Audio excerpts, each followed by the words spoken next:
Hello dear student, स्वागत है आपका हमारे यूट्यूब चैनल चंदन सर कानपुर में। बच्चों, आज की वीडियो में हम डिस्कस करने वाले हैं 19 और 20 मार्च के करंट अफेयर्स के टॉप 15 क्वेश्चंस को। आपके आने वाले एग्जाम्स में 19 और 20 मार्च के करंट अफेयर्स से जो भी क्वेश्चंस पूछे जा सकते हैं, उन सभी क्वेश्चंस को इस वीडियो में हम डिस्कस करने वाले हैं। तो बच्चों, आपको क्या करना है, वीडियो को पूरा देखना है और साथ ही साथ आपको सारे क्वेश्चन नोट करते जाना है। और क्वेश्चन के साथ बच्चों, जो मैं आपको इंपॉर्टेंट फैक्ट्स बताती हूँ क्वेश्चन से रिलेटेड, उनको भी आपको नोट करके याद कर लेना है, क्योंकि ये सारे फैक्ट्स आपके पेपर के पॉइंट ऑफ व्यू से इंपॉर्टेंट है। क्लियर है?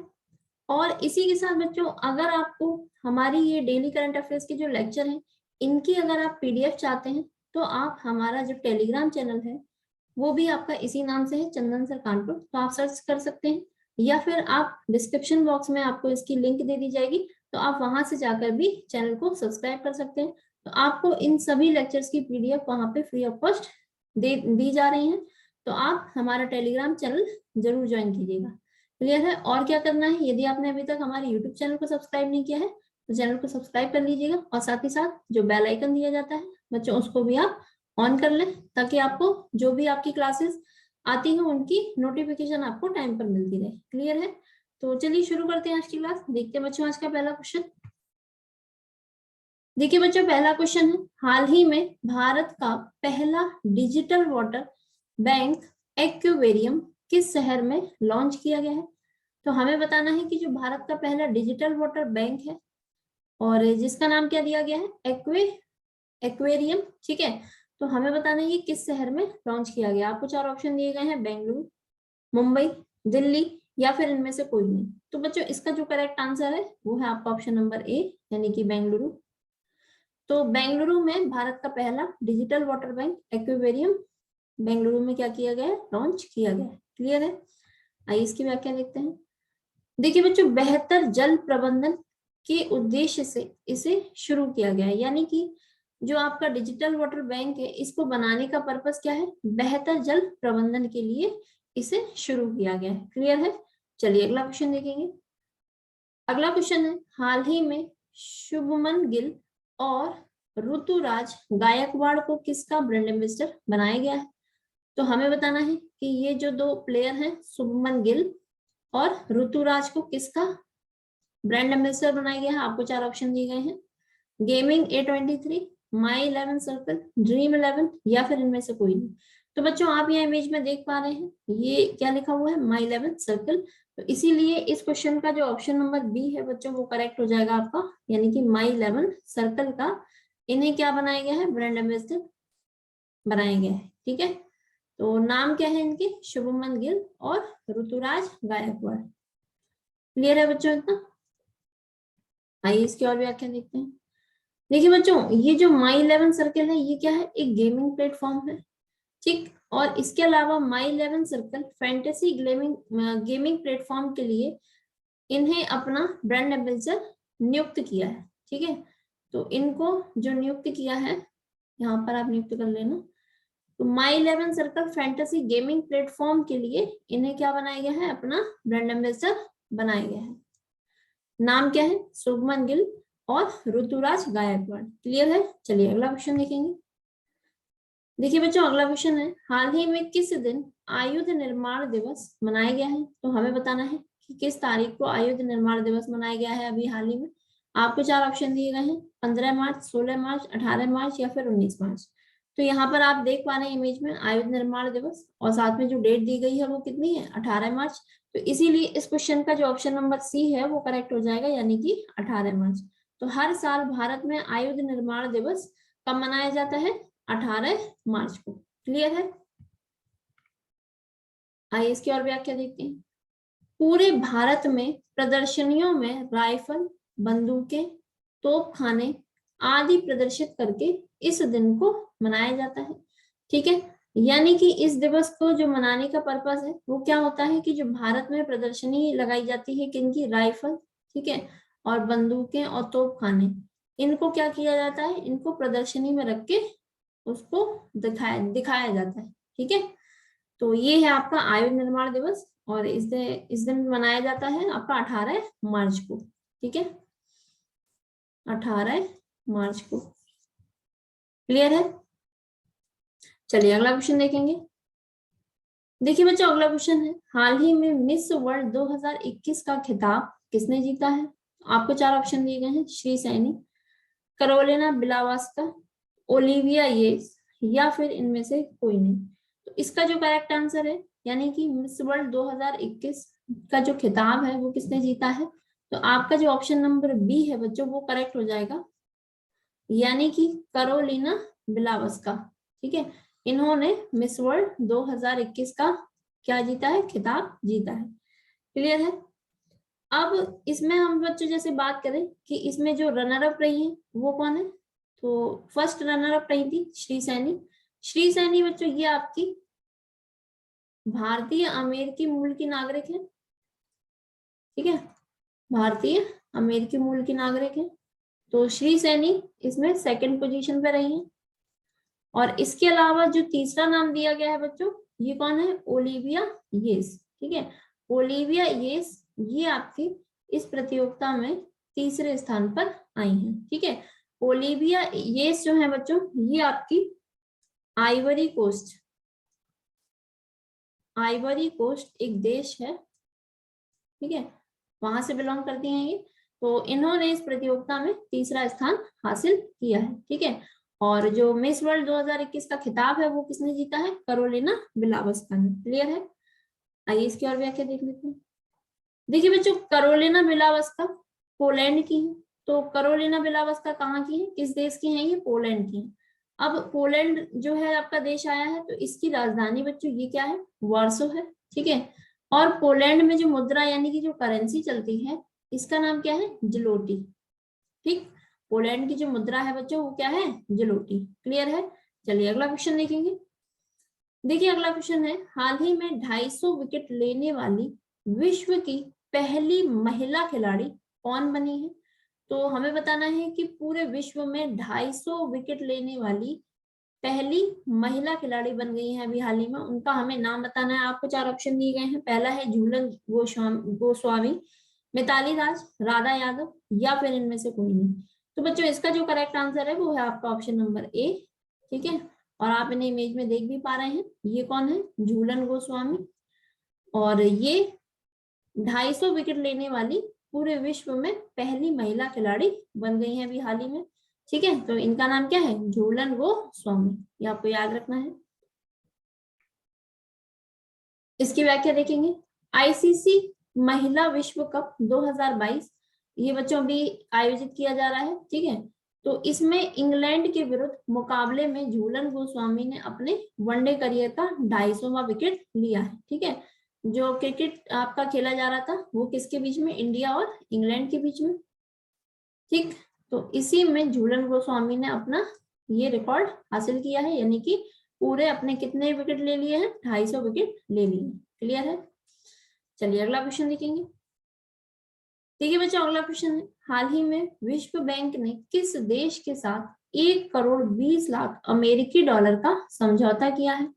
तो हमें बताना है कि जो विश्व बैंक यानी कि वर्ल्ड बैंक है, इसने भी हाल ही में किस देश के साथ 1 करोड़ 20 लाख अमेरिकी डॉलर का समझौता किया है। आपको 4 ऑप्शन दिए गए हैं, रूस, दूसरा ऑप्शन है भारत, तीसरा ऑप्शन दिया है बांग्लादेश, और चौथा ऑप्शन है बच्चों आपका चीन। ठीक है, तो इसका जो करेक्ट आंसर है वो है आपका ऑप्शन नंबर सी, यानी कि बांग्लादेश।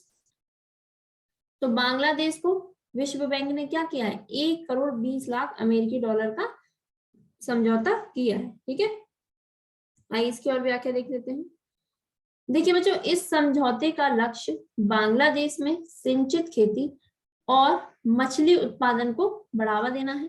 यानी कि ये जो समझौता किया गया है इसका लक्ष्य क्या है, बांग्लादेश देश में किस चीज को बढ़ावा देना है, सिंचित खेती यानी कि सिंचाई से जो खेती की जाती है।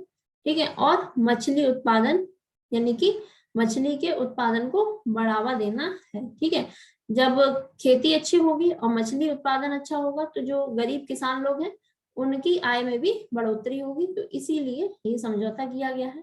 अब बच्चों आपको बता दें कि यहाँ पे बांग्लादेश की बात आई है, तो बांग्लादेश जो कि आपका भारत का पड़ोसी देश है। ठीक है, तो इसकी राजधानी बच्चों ये क्या है, ढाका है।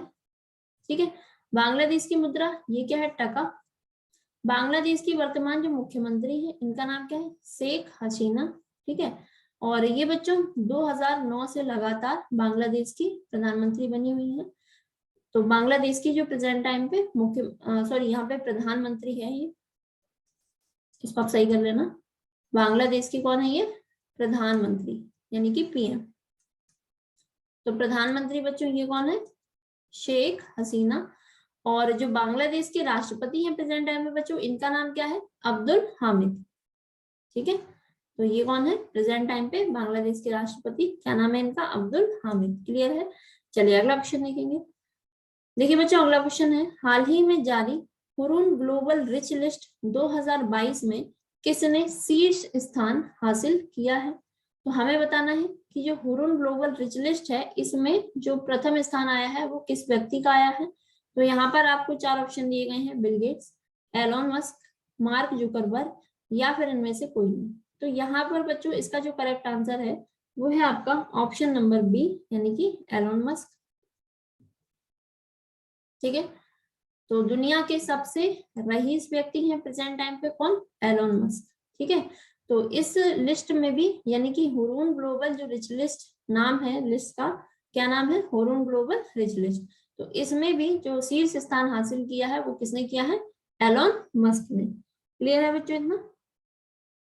आइए इसकी और व्याख्या देख लेते हैं।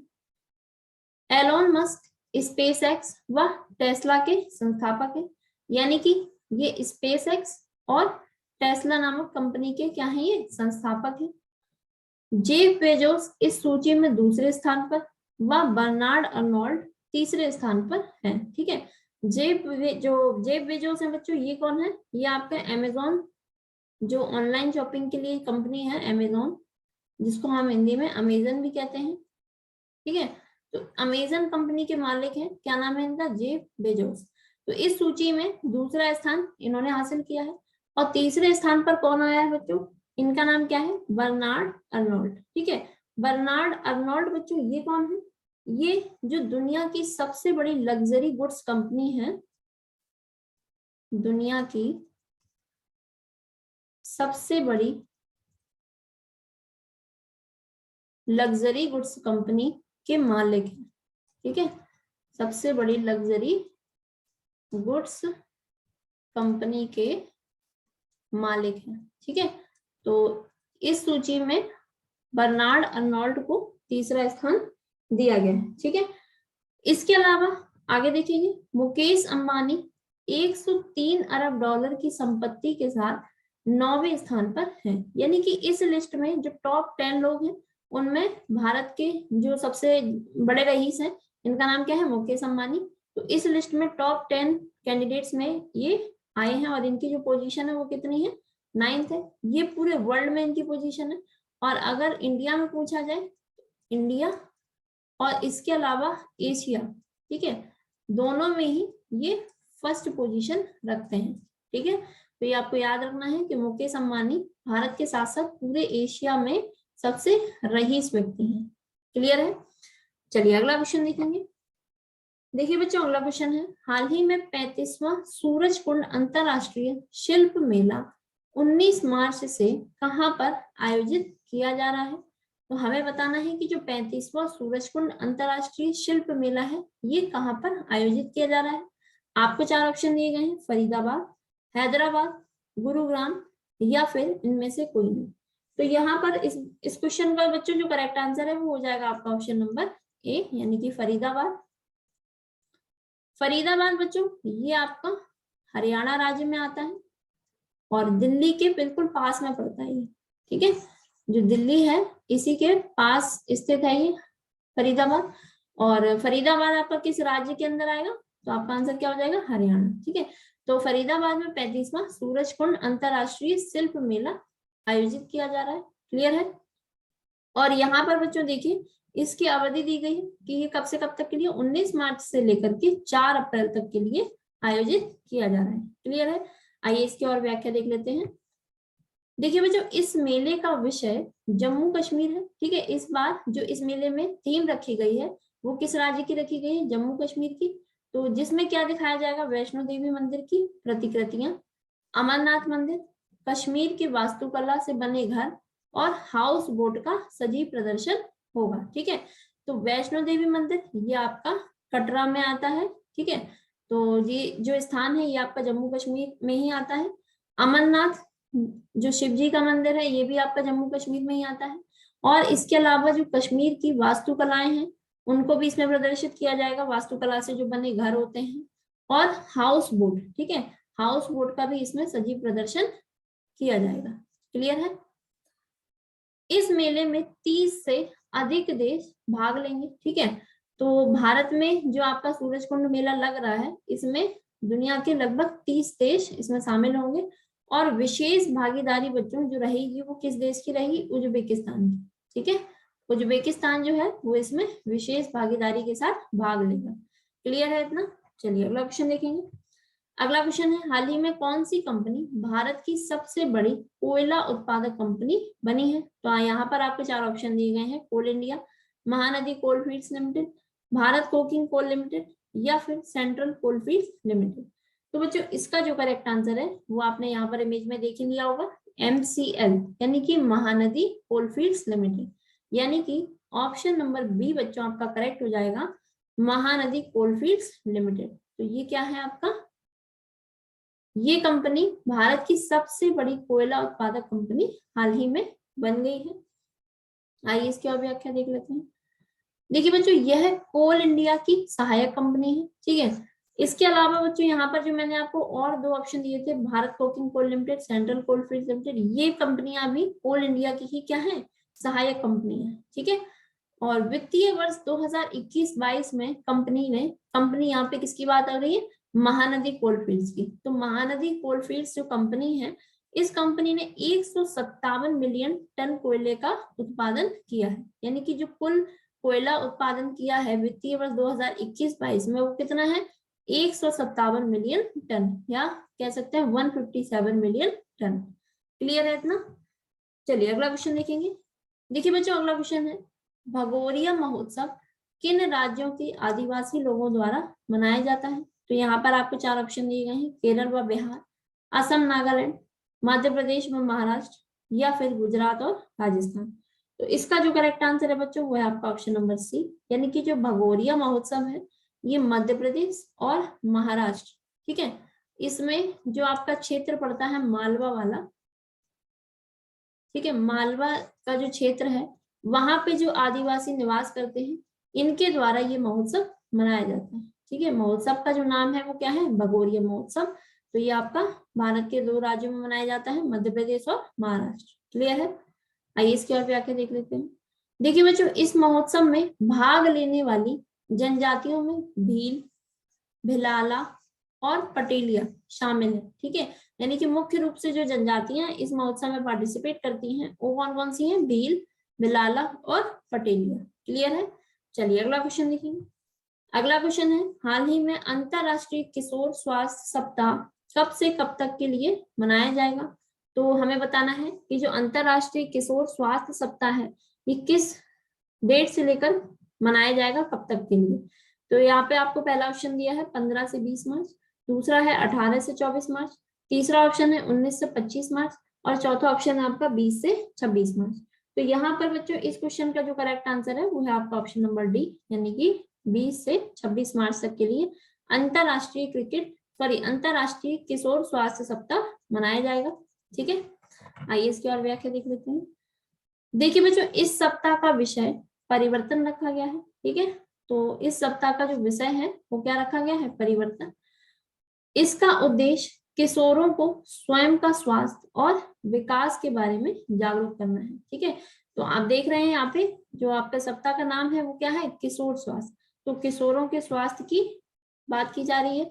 तो इस जो सप्ताह को मनाने का पर्पज है वो क्या है? जो किशोर हैं उनको स्वयं का स्वास्थ्य यानी कि खुद के स्वास्थ्य के लिए जागरूक करना है, बताना है कि अपनी हेल्थ को कैसे अच्छा रखा जा सके, ठीक है। चलिए अगला क्वेश्चन देखेंगे। अगला क्वेश्चन है, हाल ही में बीजेपी ने मोदी @20 ड्रीम्स मीट डिलीवरी नामक पुस्तक का विमोचन की घोषणा की है। ये किसके जीवन पर आधारित है? तो ये आपके लिए और भी आसान क्वेश्चन हो गया है क्योंकि इस पुस्तक में नाम ही पहले दे दिया गया है क्या? मोदी। तो सीधी सी बात है ये किसके जीवन पर आधारित होगी? मोदी जी के, यानी कि मोदी जी कौन है, वर्तमान में भारत के प्रधानमंत्री हैं, ठीक है, श्री नरेंद्र मोदी। तो यहाँ पर आपको बच्चों ऑप्शन नंबर जो ए है वो करेक्ट हो जाएगा, यानी कि नरेंद्र मोदी। तो नरेंद्र मोदी की जीवन पर आधारित पुस्तक का विमोचन किया है किसने, बीजेपी, ठीक है। तो बीजेपी यानी कि भारतीय जनता पार्टी, इसी पार्टी के ये सदस्य हैं। तो बीजेपी ने Modi at the rate 20 Dreams Meet Delivery नामक पुस्तक का क्या किया है, विमोचन की घोषणा अभी हाल ही में की, ठीक है। आइए इसकी और व्याख्या देख लेते हैं। देखिए इस पुस्तक में पीएम मोदी के पिछले 20 वर्षों के राजनीतिक जीवन को दर्शाया गया है, यानी कि प्रधानमंत्री नरेंद्र मोदी जब से राजनीति में शामिल हुए हैं, ठीक है, तो उनका जो जीवन रहा है उन 20 वर्षों में, उसका क्या किया गया है, इस पुस्तक में उसको दर्शाया गया है, ठीक है। जो और इस पुस्तक को किसी एक व्यक्ति ने नहीं लिखा है, अलग अलग लोगों के द्वारा लिखे गए जो लेख थे उनको मिला करके इसमें क्या कर दिया गया, संकलित कर दी गई है, ठीक है। यानी कि जो अलग अलग लोगों ने कुछ जो लिखे हैं मोदी जी के जीवन से रिलेटेड, और स्पेशली कब, राजनीति में जब से वो आए हैं, तो राजनीति में जो उनका जीवन काल रहा है उससे रिलेटेड जो भी लेख लिखे हैं अलग अलग लेखकों ने, उन सभी को उठा करके क्या किया है, इस पुस्तक में पूरा संकलित किया गया है। क्लियर है। चलिए अगला क्वेश्चन देखेंगे। अगला क्वेश्चन है, हाल ही में किस देश ने फिडे शतरंज ओलंपियाड की मेजबानी हासिल की है। तो हमें बताना है कि जो फिडे शतरंज ओलंपियाड है बच्चों, इसकी मेजबानी किस देश को दी गई है। आपको 4 ऑप्शन दिए गए हैं, श्रीलंका, भारत, थाईलैंड और मालदीव। तो इसका जो करेक्ट आंसर है वो है आपका ऑप्शन नंबर बी, यानी कि भारत। तो भारत को फिडे शतरंज ओलंपियाड जो प्रतियोगिता है इसकी मेजबानी हासिल हुई है। क्लियर है। आइए इसकी और व्याख्या देख लेते हैं। देखिए बच्चों ये टूर्नामेंट चेन्नई में आयोजित किया जाएगा, ठीक है। तो ये जो टूर्नामेंट है चेन्नई आपका कहाँ पर पड़ता है, तमिलनाडु में, तमिलनाडु का शहर है और ये तमिलनाडु की राजधानी भी है। तो तमिलनाडु की राजधानी चेन्नई में ये टूर्नामेंट आयोजित किया जाएगा। यह टूर्नामेंट पहले रूस में आयोजित किया जाना था, किंतु यूक्रेन पर हमले के बाद फिडे ने, यानी कि जो संस्था है जो इस टूर्नामेंट को आयोजित कराती है, इसका नाम क्या है, फिडे। तभी आप देख पा रहे हैं कि यहाँ पे नाम भी दिया गया है क्या, फिडे शतरंज ओलंपिया। तो फिडे ने क्या किया, रूस में ये टूर्नामेंट नहीं कराने का फैसला किया, और ये जो मेजबानी किसको करने का मौका दिया है, भारत को, ठीक है। और बच्चों आपको बता दूं कि जो आपकी फिडे शतरंज ओलंपियाड है, जब से ये शुरू हुआ है तब से भारत में ये पहली बार, ठीक है, यानी कि फर्स्ट टाइम आयोजित किया जाएगा ये टूर्नामेंट। क्लियर है। तो पहले किसको दी जानी थी, रूस को दी जानी थी, लेकिन आप देख पा रहे हैं कि लगातार रूस और यूक्रेन के बीच में लड़ाई हो रही है, और रूस ने ही शुरुआत की थी, रूस ने क्या किया था, यूक्रेन पर हमला किया, तो इसीलिए ये टूर्नामेंट में क्या कर लिया गया है, रूस से वापस ले लिया गया है। और इस बार इस टूर्नामेंट को कहाँ पर, भारत में आयोजित किया जाएगा, और भारत में भी चेन्नई में। क्लियर है। और इसकी जो टाइमिंग है बच्चों वो लगभग जुलाई अगस्त के टाइम पे अभी अनुमानित है कि इस सीजन में आपकी ये प्रतियोगिता आयोजित कराई जा सकती है, ठीक है। इसके बाद भारत में ये टूर्नामेंट पहली बार आयोजित किया जा रहा है, ये भी मैंने आपको बता दिया है। क्लियर है। चलिए अगला क्वेश्चन देखेंगे। अगला क्वेश्चन बच्चों आज के लेक्चर का हमारा सेकंड लास्ट क्वेश्चन है। तो क्वेश्चन दिया है, हाल ही में रेजर रेमन का निधन हो गया, वे किस खेल से संबंधित थे।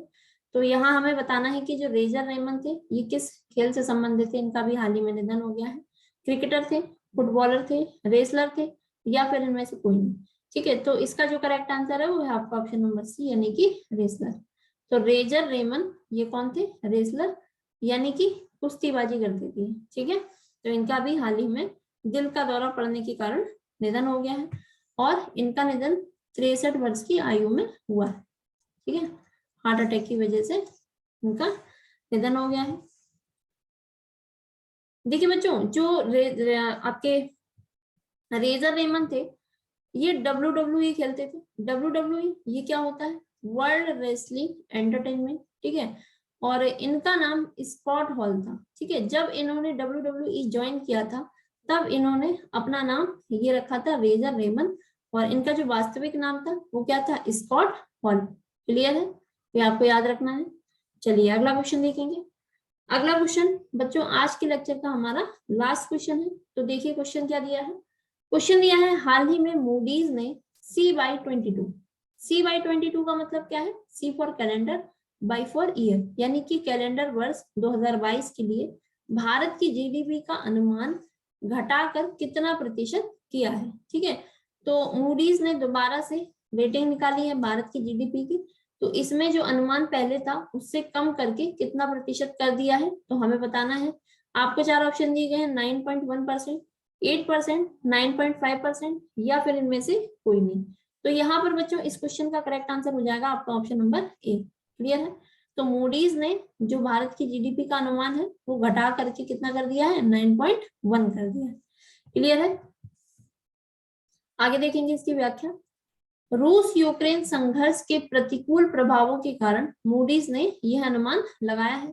आप देख पा रहे हैं लगातार रूस और यूक्रेन की लड़ाई की वजह से देश में अलग, बल्कि पूरी दुनिया में ही इसका असर है, और सबसे ज्यादा इसका जो असर पड़ रहा है वो कच्चे तेल और पेट्रोलियम वाली चीजों पे पड़ रहा है। तो ये लगातार डे बाय डे महंगी की जा रही है, तो इसीलिए मूडीज ने जो भारत की जीडीपी है वो घटाकर कितनी कर दी है, 9.1% कर दी है। और मूडीज ने जो पहले रेटिंग जारी की थी, तो इसमें भारत की जो जीडीपी थी बच्चों, वो क्या अनुमान लगाया था, फरवरी 2022 की बात कर रहे हैं, तो मूडीज ने C/2022 यानी कि 2022 में भारत की जीडीपी का अनुमान लगाया था 9.5%। ठीक है, जो कि घटाकर अब कितनी मानी जा रही है, 9.1%। क्लियर है, तो ये आपको याद रखना है। तो बच्चों ये थे हमारे आज के लेक्चर के टॉप 15 क्वेश्चंस। आशा करती हूँ क्लास आपको अच्छे से समझ में आ गई होगी। अब आपको क्या करना है, अगर आपको क्लास अच्छी लगी हो, वीडियो पसंद आया हो, तो आपको क्या करना है, लाइक कर देना है, लाइक का जो बटन दिया है इसको दबा देना है, और क्या करना है, वीडियो को शेयर करना है जो भी बच्चे आपके साथ तैयारी कर रहे हैं। ठीक है, और आपको आज बता सकते हैं, और अगर आपको कोई क्वेश्चन पूछना है तो वो भी आप नीचे कमेंट में लिख सकते हैं, आपको उसका उत्तर जरूर दिया जाएगा। और क्या करना है बच्चों, अगर आपने अभी तक हमारे चैनल को सब्सक्राइब नहीं किया है तो चैनल को सब्सक्राइब कर लेना, और साथ ही साथ बेल आइकन को इस तरीके से ऑन कर लेना। ठीक है, जो बेल आइकन है इसको ऑन करना जरूरी है, क्योंकि आप देख पा रहे हैं जो भी बच्चे यूपी पुलिस और लेखपाल की तैयारी कर रहे हैं उनके लिए क्लासेस शुरू हो चुकी हैं हमारे चैनल पर। तो आप ज्यादा से ज्यादा खुद भी सब्सक्राइब कीजिए और भी बच्चों को शेयर कीजिए और उनसे भी बोलिए सब्सक्राइब करने को, क्योंकि जो इनकी क्लासेस है बच्चों, यूपी पुलिस और लेखपाल की सारी फ्री ऑफ कॉस्ट है, किसी भी तरीके की कोई पेड क्लास नहीं है। तो आप जल्दी से चैनल को सब्सक्राइब कीजिए और भी बच्चों को कराइए, और बेल आइकन को ऑन करना बिल्कुल ना भूलें, क्योंकि जो क्लास की नोटिफिकेशन है वो आपको तभी मिलेगी जब आप इस बेल आइकन को ऑल पे जाकर के क्लिक करके छोड़ देंगे। ठीक है, तो आज के लिए इतना ही रखते हैं, मिलते हैं आपसे अगली क्लास में। तब तक के लिए बच्चों गुड बाय, जय हिंद एंड थैंक यू।